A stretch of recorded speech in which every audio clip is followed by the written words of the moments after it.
인사하시겠습니다. 얼굴을 쳐다보고 눈을 바라보면서 은혜입니다. 마음을 담아서 손을 내밀고 감사합니다. 하이파이프 하면서 예수님 한 분으로 충분합니다. 네. 제2차 세계대전 때 그 전쟁을 종식시키기 위해서 미국을 비롯한 연합군이 일본 히로시마에 원자폭탄을 투하했습니다. 1945년 8월 6일 원자폭탄을 히로시마에 떨어뜨렸어요. 그런데 원자폭탄을 떨어뜨리기 3개월 전부터 공중에서 전단지가 뿌려지기 시작했어요. 이 도시에 원자폭탄이 떨어질 것입니다. 피하십시오. 군수 시설, 이 무기를 만들고 하는 그 일에 종사하시는 분들은 그 일을 그만두시고 이 도시를 떠나십시오 하는 그런 전단지가 뿌려졌어요. 미군의 적은 여러분들이 아닙니다. 미군의 적은 일부 군부들, 전쟁으로 여러분들을 내몰고 있는 군부 세력이 미군의 적이지 여러분들이 우리의 적이 아닙니다 하면서 미 공군에 의해서 3개월 전부터 전단지가 뿌려졌습니다. 혹시 전단지 준비되어 있나요? 네. 앞뒷면으로 되어 있는데 뒷면은 그 도시들의 지도가 그려져 있습니다. 이러한 도시 중에서 적어도 몇 개는 이 원자폭탄을 떨어뜨리게 될 것입니다. 근데 사람들이 설마 했어요. 설마 원폭이 떨어질 것인가. 그런데 1945년 8월 6일 원자폭탄은 떨어졌고 설마 했던 사람들이 죽었어요. 30만 명이 죽었습니다.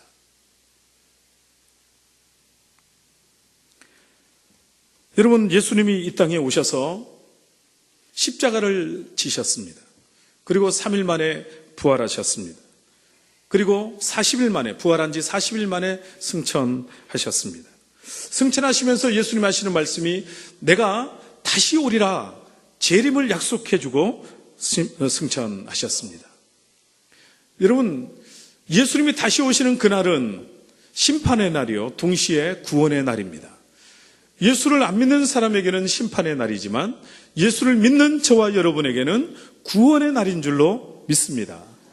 성경에 보면 여호와의 날이 3가지 여호와의 날이 있어요. 첫째는 창조의 날입니다. 하나님께서 천지와 우주와 만물을 창조하신 창조의 날이 여호와의 날이에요. 두 번째는 구원의 날입니다. 예수님이 이 땅에 오셔서 십자가에 돌아가신 날입니다. 이날 저와 여러분의 모든 죄와 어두움과 질병은 그 십자가에 담당되었고 저와 여러분은 죄사함을 받고 자유인이 된 것을 믿으시기 바랍니다. 구원받은 그날, 구원의 날이 여호와의 날이에요. 세 번째는 심판의 날입니다. 심판의 날. 이것이 재림의 날이고 주님이 이 땅에 다시 오시는 날입니다. 지금까지 많은 사람들이 이 날이 과연 언제 임할 것인가 거기에 관심이 있었고 그날을 궁금해했습니다. 그리고 그 날에 대해서 예언을 했습니다. 여러분 잘 아시는 노스트라다무스는 1999년 8월 26일 인류의 종말이 임할 것이라고 예언을 했습니다. 제7 안식일 창시자인 엘렌 G 화이트는 1843년 3월 21일 종말이 올 것이라고 예언을 했습니다. 여러분 잘 아시는 다미선교회, 이장님의 다미선교회는 1992년 10월 28일 종말이 이루어진다고 예언을 했습니다.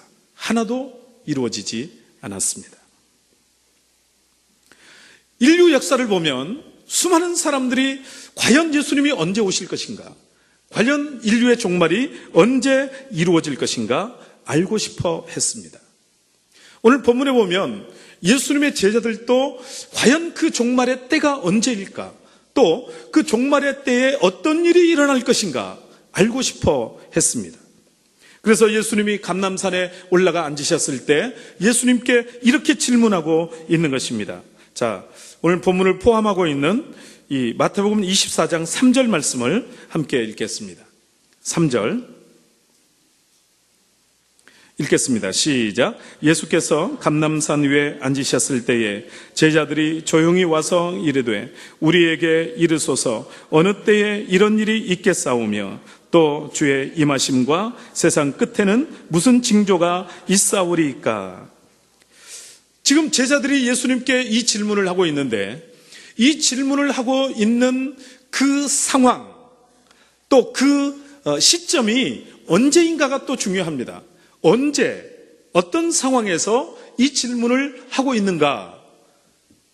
이 앞부분에 보면 예수님이 성전에 들어가셔서 고난받기 십자가를 지시기 3일 전에 예수님이 성전에 들어가셔서 서기관 바리새인들과 논쟁을 하셨습니다. 그리고 논쟁을 하시고 난 다음에 성전에서 나오셨어요. 성전에서 나오시는데 제자들이 예수님께 그 성전을 보이면서 이렇게 말을 합니다. 예수님, 이 성전 한번 보십시오. 이 웅장함을 한번 보십시오. 이 성전이 얼마나 견고한지 아십니까? 이 성전이 얼마나 오랫동안 지어졌는지 아십니까? 이 성전이 얼마나 화려한지 아십니까? 그 성전을 자랑하기 시작했습니다. 자, 24장 1절을 같이 읽겠습니다. 24장 1절 시작. 예수께서 성전에서 나와서 가실 때에 제자들이 성전 건물들을 가리켜 보이려고 나오니, 이 제자들이 예수님에게 그 성전을 자랑하고 싶었던 거예요. 그 성전의 화려함과 성전의 웅장함과 성전의 견고함과 그 성전의 놀라운 하나님의 영광을 자랑하고 싶었던 거예요. 그때 예수님은 제자들에게 청천벽력 같은 충격적인 말씀을 하셨습니다. 이 성전이 웅장하느냐, 이 성전이 견고하느냐, 이 성전에 돌 위에 돌 하나도 남기지 않고 다 무너질 것이다, 이렇게 말씀을 하셨습니다. 2절 함께 읽겠습니다. 2절 시작. 대답하여 이르시되 너희가 이 모든 것을 보지 못하느냐? 내가 진실로 너희에게 이르노니 돌 하나도 돌 위에 남지 않고 다 무너뜨려지리라. 아멘. 얼마나 충격적인 말씀입니까? 이 웅장한 성전이, 이 아름다운 성전이, 이 견고한 성전이 돌 하나도 돌 위에 남지 않고 다 무너뜨려질 것이다, 이렇게 예언하고 있는 것입니다. 실제로 이 예언은 AD 70년 로마의 티토 장군에 의해서 이루어지게 됩니다. 문자 그대로 성전이 불타게 되는데 성전 안에 많은 금이 있었잖아요. 그 금이 녹아서 돌 사이로 들어가는 거예요. 돌 사이로 녹아서 스며드니까 로마 군인들이 그 돌 사이로 들어간 금을 채취하기 위해서 돌 하나도 돌 위에 남기지 않고 다 돌을 뜯어냈습니다. 그래서 성전이 완전히 무너지게 된 것입니다. 이 말씀은 문자 그대로 이루어지게 됐습니다. 자, 예수님이 이렇게 충격적인 말씀을 하시고 감람산에 앉으셨어요. 그때 제자들이 조용히 나와서 묻습니다. 이 일이 과연 언제 이루어지겠습니까? 그리고 이 일이 이루어지는 때의 그 징조는 무엇이겠습니까? 이렇게 질문을 하고 있습니다. 마지막 때에 대한 궁금함. 오늘 이 시대를 사는 저와 여러분을 보면 이 시대에는 이런 궁금함이 많이 사라져 있다 하는 생각을 합니다. 이 시대는 마지막 때에 어떤 일이 일어날 것인가, 마지막 때가 언제 올 것인가 별로 잘 궁금해하지 않아요. 옛날에는 저 어렸을 때 신앙생활 할 때만 해도 주님이 금방 오시는 줄 알았어요. 그리고 주님을 얼마나 많이 기다렸는지 몰라요. 찬송가를 할 때 이 찬송가 꼭 빼놓지 않았습니다. 주님 고대가, 주님 고대가. 기억하시는 분 많으실 거예요. 낮에나 밤에나, 낮에나 밤에나 눈물 머금고 내 주님 오시기를 압니다. 가실 때 다시 오마 하신 예수님, 오 주님 언제나 오시렵니까? 먼 하늘 이상한 구름만 떠도 행여나 내 주님 오시는가 해. 멀리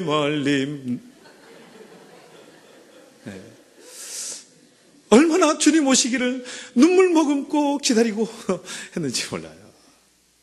근데 주님 이 시대는요, 주님을 기다리지 않아요. 왜 안 기다릴까요? 몇 가지 이유가 있다고 생각을 합니다. 첫째로, 잘못된 재림신앙 때문에 주님을 기다리는 재림신앙이 사라졌어요. 잘못된 재림신앙, 잘못된 시한부 종말론자들 때문에 재림신앙이 약화되어 버렸어요.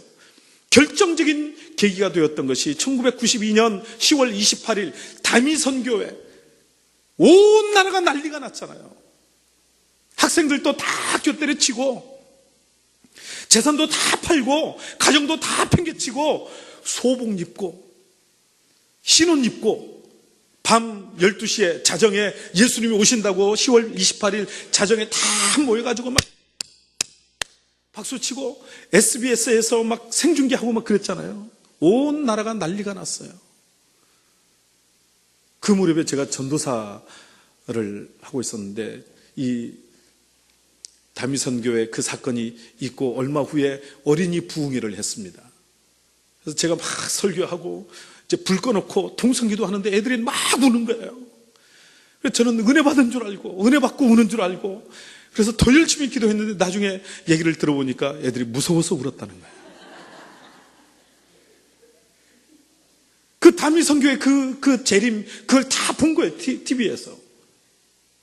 무서워서 울었다는 거예요.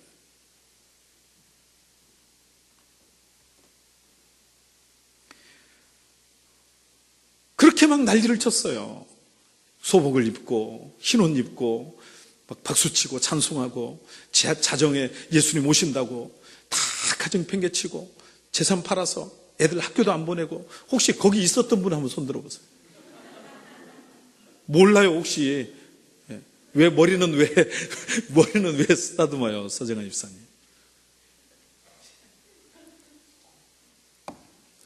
그런데 재림하지 않았어요. 여러분 한국 교회사를 보면 1992년 이후에 영적인 능력이 급격히 약화되었어요. 여러분 사탄의 괴계는 너무너무 놀랍습니다. 구원이 너무너무 중요하니까 사탄이 이단을 구원부터 만들었어요. 구원파. 그래서 구원을 강조하지 못하게 한 거예요. 재림신앙이 너무너무 중요한데 이단이 재림신앙에 왔어요. 그래서 재림을 강조하지 못하게 하는 거예요. 사탄이 얼마나 교묘한지 몰라요. 두 번째, 왜 예수님 다시 오신 것을 기다리지 않는가? 생활의 부요함 때문에 그렇습니다. 오늘 말씀을 제가 준비하면서 제가 지금까지 다녔던 나라를 쭉 한번 정리를 해봤어요. 그랬더니 그냥 잠깐 들렸다 온 나라, 잠깐 땅밟기 하고 온 나라까지 포함하면 한 10개국을 다닌 거예요. 우리나라 빼고. 여러분보다 많이 다녔죠. 물론 우리 박용석 집사님, 조승래 집사님, 또 박래춘 집사님, 제가 알기로 이런 분들은 굉장히 많이 다닌 것으로 알고 있습니다만. 근데 다녀보면, 외국에 가보면 우리나라가 정말 잘 살아요. 정말 잘 살아요. 인터넷도 이렇게 잘 되는 나라가 없어요. 이 예배 공간 안에도 다 인터넷이 되고 있어요. 무슨 인터넷이. 혹시 인터넷 하고 있으면 끄시기 바랍니다. 다 되고 있어요. 옷도 얼마나 우리나라 옷이 좋은지 몰라요. 다 짝퉁이지만 명품 가방 다 들고 다니시잖아요. 조사를 해봐야 돼. 짝퉁인지 아닌지. 예. 그래도 이 명품처럼 보이는 거잖아요. 예. 화장실도 우리나라 화장실 얼마나 좋은지 몰라요. 다 비데가 있고요. 예. 공중 화장실에도 다 비데가 있고요. 제가 중국에 갔다가 아주 기겁을 했어요. 중국에는 화장실 문이 없어요. 문이. 공항 화장실인데 제가 중국 군밍 저 남쪽에 군밍을 갔다가 하구 맨 남쪽 하구를 통해서 베트남까지 땅밟기 하고 왔는데 그 군밍 공항 화장실에 들어갔는데 화장지 없는 것은 이건 당연한 거고 문 닫고 들어가야 되는데 이게 그냥 앉아야 되는 거예요. 이거. 문이 없는 거예요. 문이. 공항 화장실인데 우리나라 공항 화장실 보세요. 얼마나 좋은지. 정말 우리나라 잘 삽니다. 그런데 이게 문제예요. 그러다 보니까 여기가 좋사오니 더디오시옵소서 이렇게 된 거예요. 예수님의 재림에 대한 신앙이 사라지게 된 것입니다. 세 번째, 재림 신앙이 약화된 것은 과학 문명이 발달했기 때문입니다. 과학 문명의 발달. 어느 목사님이 파킨슨병에 걸리셨어요. 막 이렇게 말도 더듬으시고 손도 떨고 몸이 떨고 막 이러셨어요. 그런데 오늘 보니까 멀쩡하세요. 얘기를 들어보니까 일본에 가서 줄기세포를 3대 맞고 오셨어요. 하나에 4천만 원짜리 줄기세포를 3대 1억 2천에 맞고 오셨어요. 그러더니 멀쩡하세요. 더 쌩쌩해지셨어요. 여러분 요즘에는요 과학이 얼마나 발달했는지 몰라요. 의술이 얼마나 발달했는지 몰라요. 요즘에는 안 돌아가세요. 죽어도 안 죽어. 우리는 정말 오래 삽니다. 네. 지금 120까지 사시겠다는 분 우리 교회도 여러분 계시죠? 네. 정말 오래 사세요. 얼마 전에 제가 말씀드렸잖아요. 평택의 어느 교회 목사님이 병원에서 엑스레이 찍고 내려오다가 넘어지셔서 이게 머리를 벽에 이렇게 부딪혔어요. 그래서 혼수 상태가 되고 그래서 지금 서울 삼성병원에 곧 돌아가시는 줄 알았어요. 근데 얼마나 병원이 의술이 좋은지 살려낸 거예요. 지금은 자가호흡하고 계신대요. 고단백을 투여하고 좋은 약을 투여하고 하니까 지금은 산소호흡기 떼고요 자가호흡하고 계신다는 거예요. 네. 우리 장석현 집사님 어머니 몇 년 계시는 거죠 지금? 네? 1년이요? 1년 계시는 거예요. 네. 과학문명 발달 이것 때문에 주님 재림 신앙이 약화된 거예요. 오늘 저와 여러분은 긴장감을 가지고 주님의 다시 오심을 기대하며 다시 오실 주님의 길을 예비하는 세례요한의 사역을 감당하는 저와 여러분이 되시고 우리 교회가 되시기를 주님의 이름으로 축복합니다. 제자들이 예수님께 종말의 징조에 대해서 말씀을 물었어요. 몇 가지를 예수님이 대답하셨습니다. 첫째로 거짓 그리스도의 출현입니다. 4절 5절에 그렇게 말씀하셨는데 4절 5절 함께 읽겠습니다. 시작. 예수께서 대답하여 이르시되 너희가 사람의 미혹을 받지 않도록 주의하라. 많은 사람이 내 이름으로 와서 이르되 나는 그리스도라 하여 많은 사람을 미혹하리라. 거짓 그리스도가 출현한다는 거예요. 통계에 의하면 우리나라에도 자칭 예수라 하는 사람이 50명이 있다는 거예요. 우리나라가요. 여러분 대단한 나라입니다. 예수님이 50명이 계세요. 네. 보통 나라가 아니에요. 정말 영적으로 제사장 나라 그러는데 정말 그런데 문제는 뭐냐면 그런 사람을 따르는 사람들이 있다는 거예요. 그런 사람들을. 여러분 신천지도 보세요. 신천지. 아니 무슨 이만희 씨가 무슨 재림예수고 보혜사고 메시아고 무슨 이만희 씨가 그렇습니까? 그런데 그걸 믿고 있는 사람들이 있잖아요. 여러분 주변에도. 말도 안 되는 성경 해석, 비유, 창세기, 요한계시록 말도 안 되는 성경 해석을 가지고 현혹시키고 따르고 있는 사람들이 있잖아요. 여러분, 그래서 제가 내일부터 새벽부터 이 신천지 이 요한계시록 해석이 어떤 부분이 잘못됐는지를 해부하려고 하는 거예요. 여러분, 다 오세요. 다 오셔서 말씀으로 무장하고 이단에 미혹되지 않기를 주의 이름으로 축원합니다.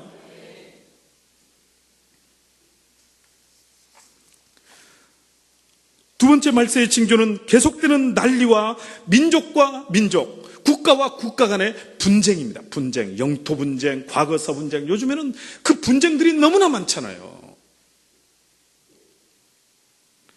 6절, 7절을 읽겠습니다. 시작. 난리와 난리 소문이 듣겠으나 너희는 삼가 두려워하지 말라. 이런 일이 있어야 하되 아직 끝은 아니니라. 민족이 민족을, 나라가 나라를 대적하여 일어나겠고. 예. 그리고 세 번째, 기근과 지진입니다. 처처에 7절에 그랬죠. 곳곳에 기근과 지진이 있으리니. 여러분, 지난 화요일 날 지진 난 거 아셔요? 주무셨어요? 새벽 예배 나오려고 이제 설교 원고를 마무리하고 정리하고 의자에 앉아 있는데 책상이 흔들리는 거예요. 의자가 흔들리는 거예요. 4층에. 이거 뭐지? 저희 사모가 정수기에 물을 이렇게 먹고 있었어요. 근데 정수기에서도 따따따따따 하는 소리가 나더라고요. 한 3초, 4초 정도 시간이었어요. 이거 뭐지? 분명히 저는 인도네시아에서 지진을 경험을 했어요. 2006년도에 그 인도네시아 반다아체에 쓰나미가 있었잖아요. 거기 봉사활동 25일 동안 봉사활동 갔는데 거기서 이제 목사님들 한 30명이 함께 갔어요. 가서 막 봉사활동하고 저녁에 저녁 식사를 하는데 거기는 정말 막 이렇게 흔들리는 거예요. 방바닥이 흔들리는 거예요. 방바닥이. 그래서 깜짝 놀라서 막 뛰쳐나왔어요. 그런데 괜찮더라고요. 지나가더라고요. 그 다음부터는 이제 내성이 생기니까 지진이 나면 그네 타듯이 아싸 뭐 이렇게 지진을 즐겼어요. 지진을. 마치 그 생각이 나는 거예요. 지진을 경험한 적이 있으니까 이거 지진이다 하고 새벽 예배 마치고 인터넷을 보니까 그 시간이에요. 저는 4시 50분으로 생각을 했는데 4시 48분. 여러분, 우리나라도 지진 안전지대가 아닙니다. 1년에 40분 온대잖아요. 저는 정말 우리나라에 그 해운대라는 영화도 있었잖아요. 쓰나미. 우리나라에 만약에 지진이 온다 그러면 정말 큰일이에요. 왜냐하면 우리나라는 건물마다 내진 설계가 돼 있지 않아요. 요즘에 세워지는 건물, 큰 건물이야 내진 설계를 했지만 내진이 안 돼 있는 거예요. 만약에 7.0, 7.2 이런 센 지진이 온다면 정말 걷잡을 수 없이 무너지는 거예요. 1년에 40번 지진이 온대요. 기근. 우리는 먹는 게 남아서 버리는 게 많잖아요. 쓰레기로 나가는 음식물이 얼마나 많습니까? 그런데 이 지구상에는 먹지 못해서 기하여 허덕이는 사람이 3억이래요. 3억 명. 우리 학생들 톤도 다녀오셨잖아요. 톤도 쓰레기 동네. 그 쓰레기를 먹고 사는 거예요. 쓰레기차가 오면 반가운 거죠. 막 달려가는 거죠. 우리 기아대책 선교 예배 때 영상을 보셨잖아요. 상한 음식을 먹고 사는 거예요. 썩은 닭을 먹고 사는 거예요. 썩은 닭. 그 피부를 보여주는데 온몸에, 머리부터 발끝까지 온몸에 막 발진이 나가지고 어떻게 할 수가 없는 거예요. 그런데 살려니까 그거 먹는, 썩은 거라도. 그렇게 기아에 허덕이는 사람들이 3억이라는 거예요. 3억. 네 번째, 그리스도인에 대한 박해입니다. 그리스도인에 대한 박해. 9절에 보시면 읽겠습니다. 9절 시작. 그때 사람들이 너희를 환난에 넘겨주겠으며 너희를 죽이리니 너희가 내 이름 때문에 모든 민족에게 미움을 받으리라. 그리스도인에 대한 박해. 우리는 비교적 핍박을 안 받고 살잖아요. 신앙생활을 제대로 안 하는 사람이 오히려 핍박을 받잖아요. 교회 좀 똑바로 다니라고, 신앙생활 똑바로 하라고. 그런데 북한에 보면은 지하교회가 지금도 1200개 지하교회가 있답니다. 1200개. 성도들을 추산을 하면 정확한 숫자는 아니지만 약 15만 명에서 30만 명 정도 지하교회 성도들이 있다는 거예요. 그분들은 지금도 박해를 당하고 있고 순교를 당하고 있는 것입니다. 그 이야기가 실화를 바탕으로 만든 영화가 신이 보낸 사람이잖아요. 혹시 보신 분 계세요? 제가 이 영화를 좀 보고 싶어서 알아봤는데 평택에 안 들어온 것 같더라고요. 그래서 어디 뭐 수원으로 천안으로 갈 수도 없고 그래서 못 봤는데,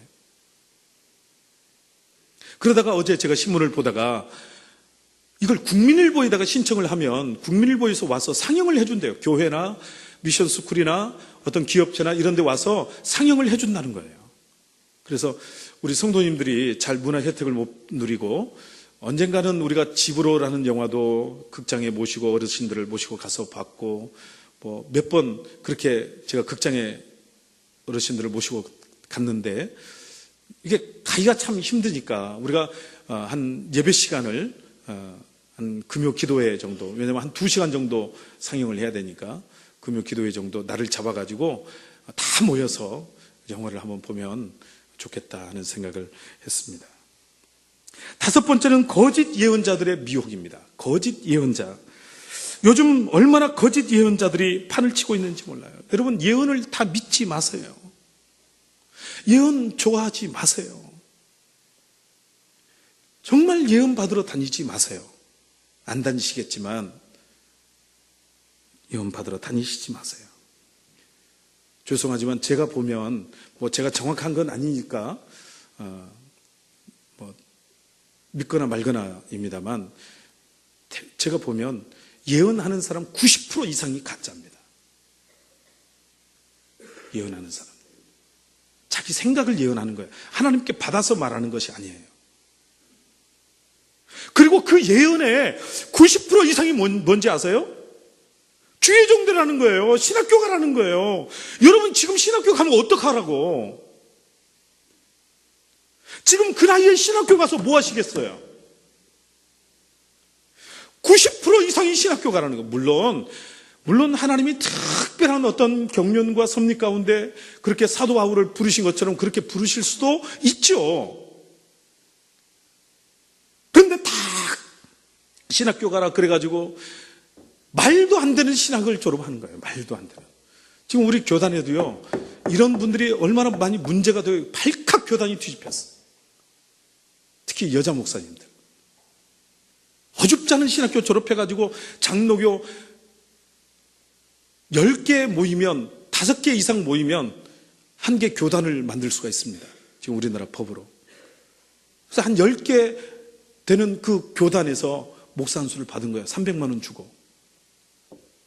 그래가지고 목사니까 우리 교단에 와서 받아주라는 거예요. 그래서 편목을 신청을 한 거예요. 저는 뭣도 모르고요, 서류가 접수됐으니까, 또 잘 아는 목사님으로부터 서류가 접수됐으니까 지방에 도장 찍어서 총회에 올렸는데 총회가 팔칵 뒤집혔어. 제가요, 총회 가서 심할 썼었어요.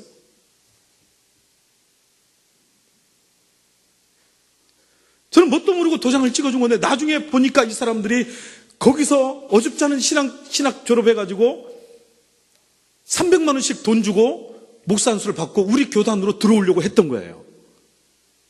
여자 목사님들이. 제가 총회 가서 심할 썼었다니까요.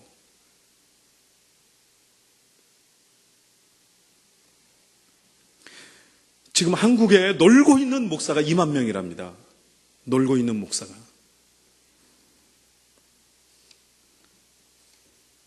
우리 지방회도 보면은, 우리 지방회에 69개 교회가 있습니다. 그런데 보니까 제가 이 말씀을 준비하면서 세봤어요. 교회가 없는 목사가 몇 명인가? 9명이에요. 69명 중에서 9명이 교회가 없어요.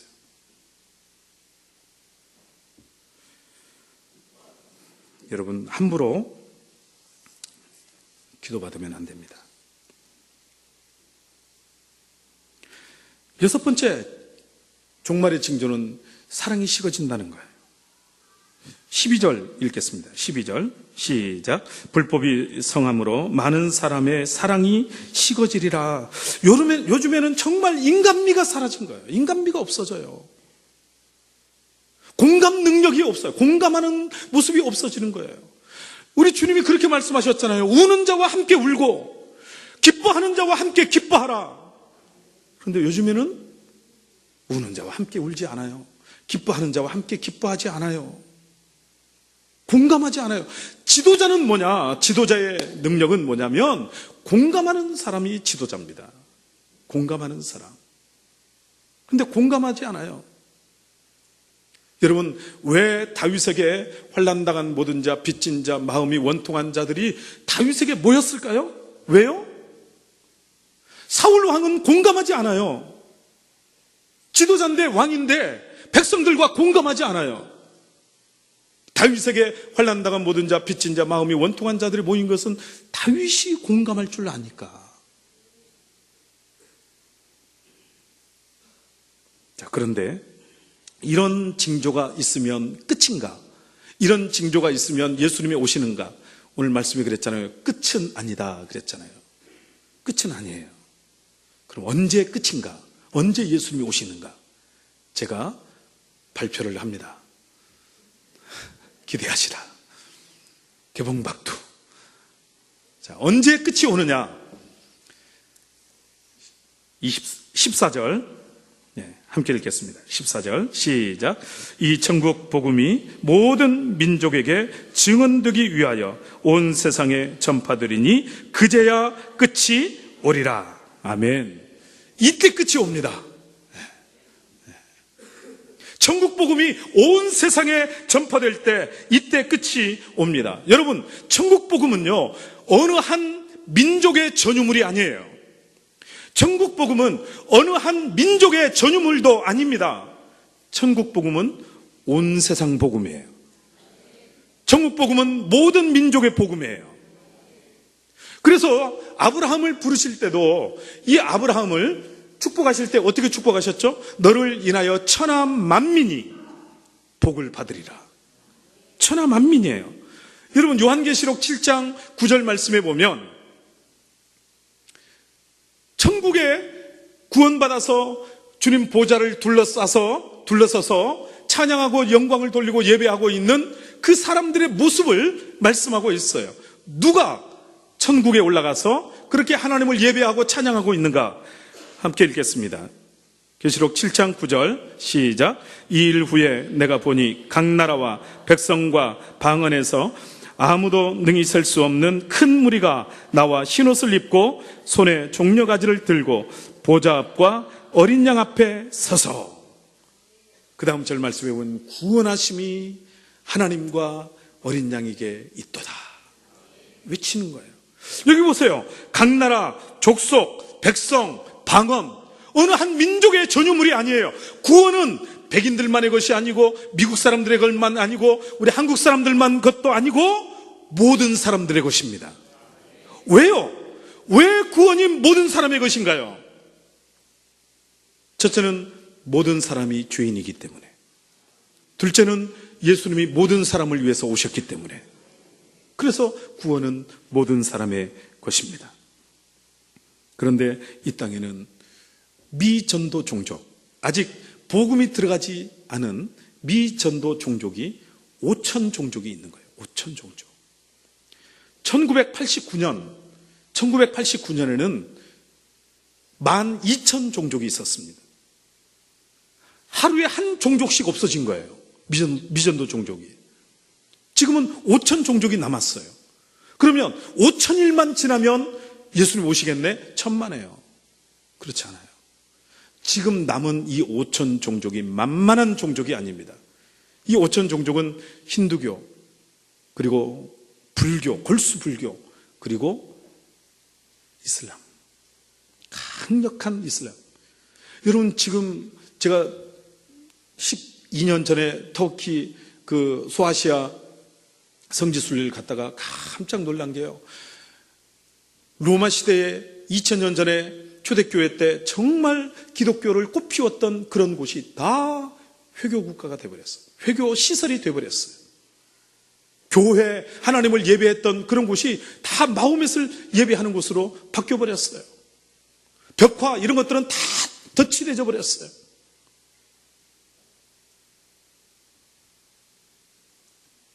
우리 교회 5번째 비전은 주의 오실 길을 예비하는 교회. 따라서 하겠습니다. 주의 오실 길을 예비하는 교회. 예비하는 교회. 주의 오실 길을 예비하는 일이 무엇이겠습니까? 여러분, 천국 복음을 이 땅에 있는 미종족들에게 전파해서 이 땅의 미전도 종족을 없애는 것입니다. 그래서 그것이 주님 오실 길을 예비하는 것입니다. 왜냐하면 땅끝까지 복음이 전파된 후에야 내가 오리라 그랬으니까 미전도 종족까지 다 복음이 전파될 때 주님이 오실 줄로 믿습니다. 여러분, 복음의 서진이라는 말이 있어요. 복음의 서진. 처음에 복음이 어디에 시작이 됐습니까? 예루살렘에, 이스라엘 예루살렘에 복음이 시작이 됐어요. 이 복음이 서쪽으로 옮겨졌어요. 이 복음이 유럽으로 갔습니다. 그리고 이 복음이 로마에서 꽃을 피웠어요. 그리고 독일로 갔고, 이 복음이 영국으로 갔고, 영국에서 활짝 꽃을 피웠어요. 그리고 이 복음이 미국으로, 대서양을 건너서 미국으로 건너갔습니다. 그것이 퓨리탄이잖아요. 청교도. 그리고 미국에서 이 복음이 꽃을 피우고 다시 어디로 왔느냐면 중국을 거쳐서 대한민국에 왔어요. 태평양을 건너서. 그리고 이제 이 복음이 중앙아시아를 거쳐서 중동을 거쳐서 예루살렘으로, 백투더 예루살렘으로 가게 될 것입니다. 오늘 말씀을 근거로 해서 제가 생각하기는 예루살렘까지 복음이 전해질 때, 예루살렘의 복음이 전해질 때, 그때 주님이 오시게 되는 것입니다. 이제 우리는 이 복음이 모든 민족에게 전파되는 일에 저와 여러분이 쓰임 받게 되시기 바랍니다. 130년 전만 해도 우리나라는 완벽한 미전도 종족이었어요. 복음을 알지 못했습니다. 그런데 복음을 들고 찾아온 선교사님들이 있었습니다. 사망의 그늘에 앉아있던 우리에게 선교사님들이 찾아왔어요. 정말 미개인이었죠. 그 당시 조선은 1800년대 조선은 정말 미개한 민족이었습니다. 아무런 연고도 없던 선교사님들이 그냥 찾아왔어요. 젊은 나이에 24살 언더우드 아펜젤러, 정말 젊은 나이에 이 땅에 왔어요. 24살. 여러분, 24살.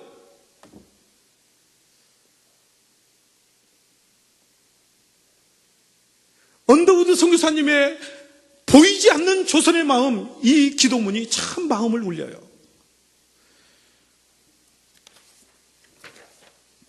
조금만 읽어드릴게요. 주여, 지금은 아무것도 보이지 않습니다. 주님, 메마르고 가난한 이곳 조선 땅, 나무 한 그루 시원하게 자라오르지 못하고 있는 이 땅에 저희들을 옮겨와 심으셨습니다.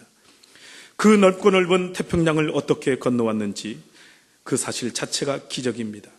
지금은 아무것도 보이지 않습니다. 보이는 것은 그저 고집스럽게 얼룩진 어둠뿐, 어둠과 가난과 인습에 묶여있는 조선 사람뿐입니다. 그들은 왜 묶여있는지도 고통이라는 것도 모르고 있습니다. 고통을 고통인 줄 모르는 자에게 고통을 벗겨주겠다고 하면 의심부터 하고 화를 냅니다. 조선 남자들의 속셈이 보이지 않습니다. 이 나라 조정의 내심도 보이지 않습니다. 가마를 타고 다니는 여자들을 영영 볼 기회가 없으면 어쩌나 합니다. 조선의 마음이 전혀 보이지 않습니다. 그리고 저희가 해야 할 일이 전혀 보이지 않습니다. 그러나 주님, 순종하겠습니다.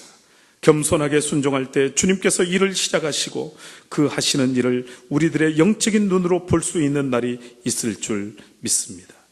믿음은 바라는 것들의 실상이요 보지 못하는 것들의 증거니라고 하신 말씀을 따라 조선의 믿음의 앞날을 볼 수 있게 될 것을 분명 믿습니다.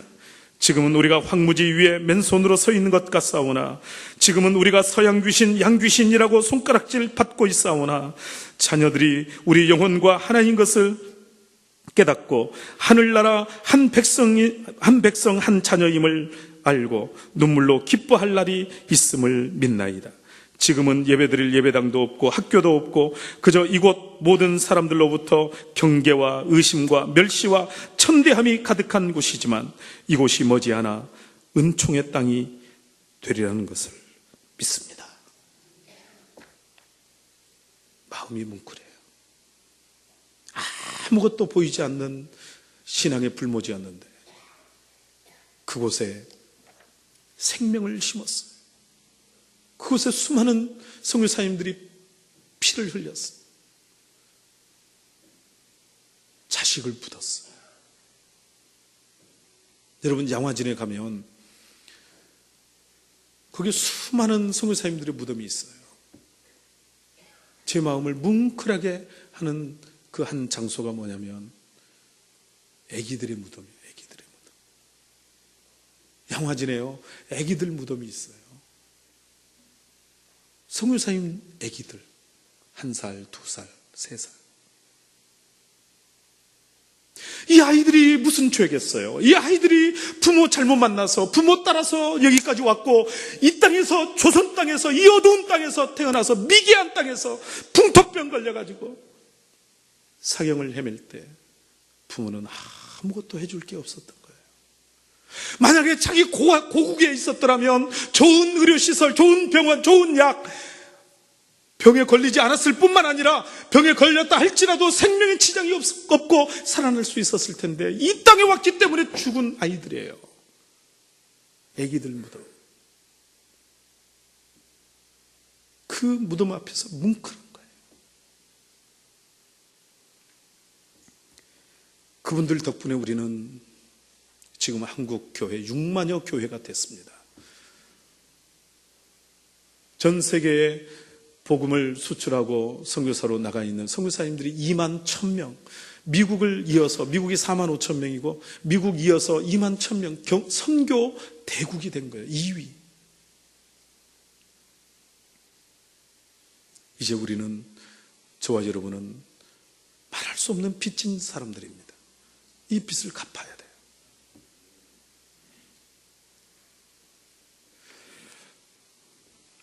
지난 시간에 저는 나눔에 대해서 설교를 하면서 유산의 30%를 환원하자, 그런 말씀을 드렸습니다. 오늘 말씀을 준비하면서 하나님이 제게 이런 감동을 주시는 거예요.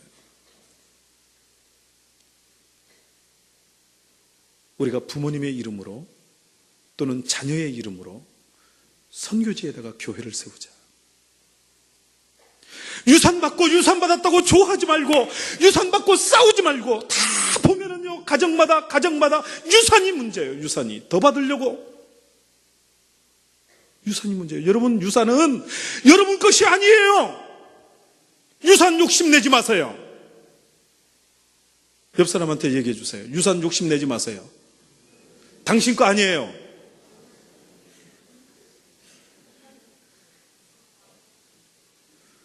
유산 때문에 다 형제들이 등 돌리고 싸우고 난리가 났어요. 유산 여러분 거 아니에요. 제가 어제 중앙일보 신문을 보는데 이제 신문을 쭉 이렇게 보다가 그 TV 프로그램 소개하는 게 있었어요. JTBC 프로그램인데 혹시 보신 분 계시는지 몰라요. 프로그램 내용이 뭐냐면 한 60억 가진 아버지가 아들이 셋인가 있었는데, 세 아들이 있었는데 유언을 남긴 거예요. 나한테 제일 잘하는 자식한테 유산을 물려주겠다. 그러니까 이 세 아들이요, 막 길을 쓰고 명품 사다가 되고 보약 사다가 되고 얼마나 세 아들이 경쟁적으로 잘하는지 몰라요. 그러던 어느 날 큰아들을 불러놓고 유언을 남긴 거예요. 공증을 해준 거예요. 너한테 50억을 주겠다. 그리고 아버지가 돌아가셨어요. 그 신문 기사 내용이에요. 아버지가 돌아가셨는데, 돌아가신 다음에 이제 큰아들이 아버지가 이렇게 50억을 내게 주겠다고 공증해 주셨다. 그러니까 딱 내놓는 순간 이 큰아들이 기겁을 했어요. 세 아들한테 다 똑같이 50억씩 주겠다고 한 거예요.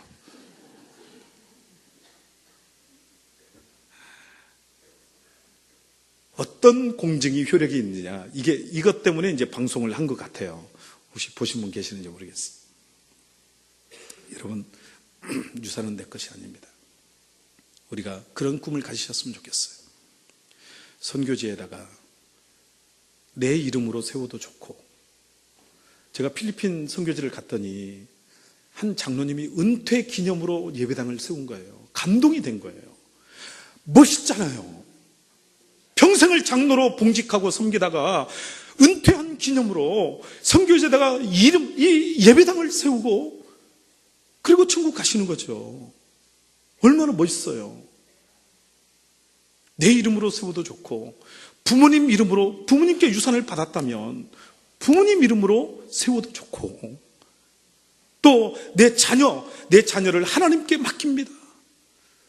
내 자녀를 하나님께, 하나님 손에 올려드립니다 하는 그 마음으로 자식을 위해서 예배당을 세워도 좋고, 선교지에 얼마 안 하면 세우거든요. 한국에 세우려니까 막 몇 억씩 들어가고 그런 거지, 선교지에는 그렇게 많지 않아요. 한 2, 3천만 원이면 세웁니다. 그런 꿈을 함께 공유하셨으면 좋겠습니다. 그래서 저와 여러분이 우리 교회가 주님 오실 길을 예비하고 세례 요한과 같이 주님이 오시는 길을 닦는 교회가 되시기를 주님의 이름으로 축원합니다. 성찬하겠습니다.